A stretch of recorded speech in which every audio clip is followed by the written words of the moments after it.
اعوذ باللہ من الشیطان الرجیم، بسم اللہ الرحمن الرحیم۔ ناظرین محترم، دجال کا فتنہ امت مسلمہ کے لیے سب سے عظیم فتنہ قرار دیا گیا ہے۔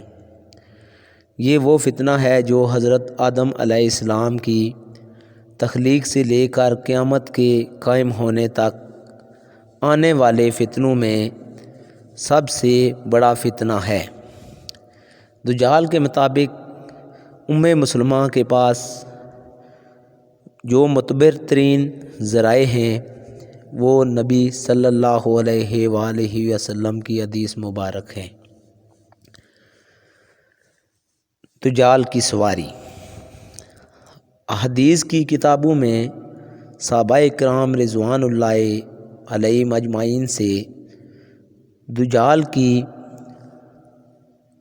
مخصوص سواری کے مطابق روایت کی گئی ہے، جس کا مجموعہ یہ ہے کہ دجال ایک چمکدار گدھے پر سوار ہو کر نکلے گا، جس کی دونوں کانوں کے درمیان فاصلہ 40 ہاتھوں کے برابر ہوگا۔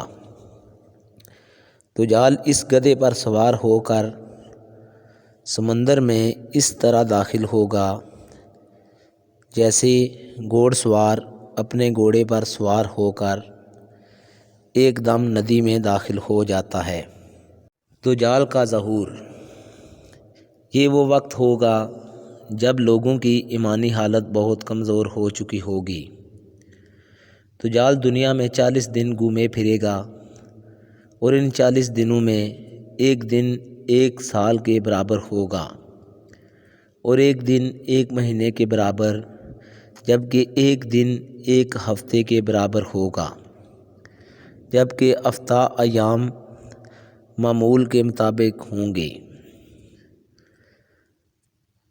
ناظرین محترم، دجال کی رفتار دجال کے لیے زمین سمیت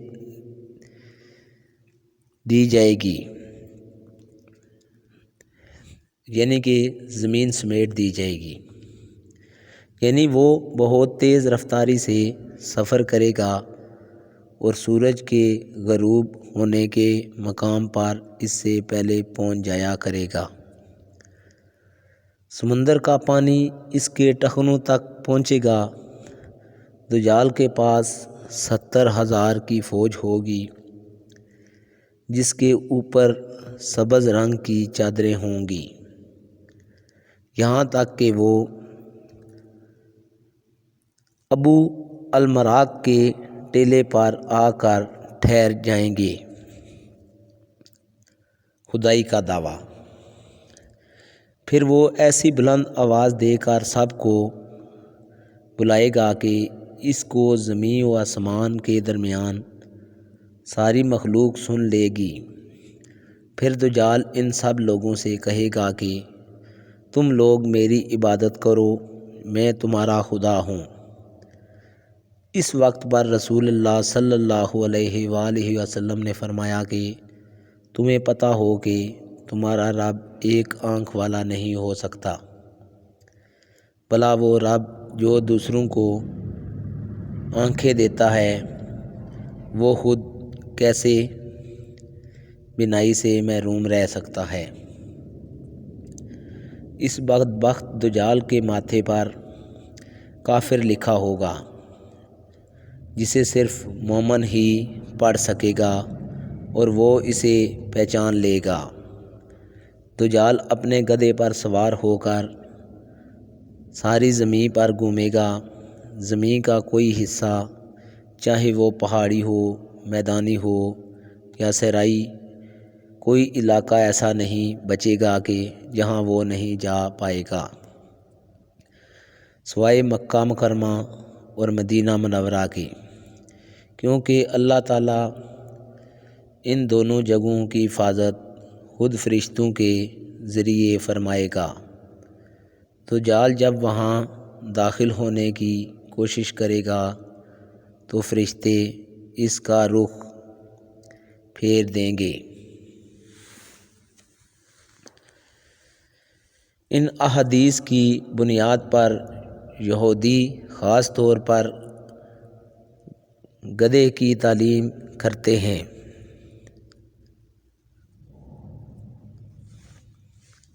اور وہ اپنی خفیہ عبادتوں میں گدھے کو ضرور شامل کرتے ہیں۔